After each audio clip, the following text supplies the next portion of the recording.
You should not be here. Go back. Тридимензионалните филмови, како Аватар, не восхитуваат со визуелната представа. Филмот и режисерот Джеймс Камерон добија Златен глобус. Dramatic form of cinema. Но оваа драматична кинематографија за некој создава проблеми со видот, најдоа истражувачи од Калифорнискиот универзитет Беркле.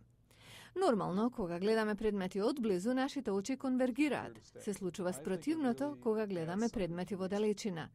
Мартин Бенкс, професор по оптометрија на Беркле, вели дека 3D не им дозволуваат на очите да ги следат тие правила зашто фокусот е на предмети блиску и далеку во исто време. You might have to converge your eyes at something Ги концентрирате очите на нешто блиско, но ги фокусирате очите на нешто што е далеко. И тоа води до главоболка и заматен вид. Тоа што вашиот мозок досега го процесирал како нормално, сега го менувате. Ние покажавме дека тоа може да создаде истоштеност. Бенкс вели дека помладите имаат поголеми проблеми. На 50 и 60 години овие проблеми се намалени во однос на тинејџери и помлади луѓе.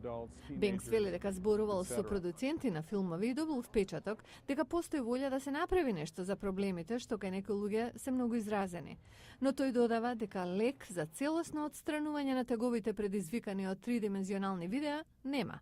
Што не е утеха за најранливите, прогнозата е дека трендот на 3D дојде за да остане, со зенит за околу 5 години.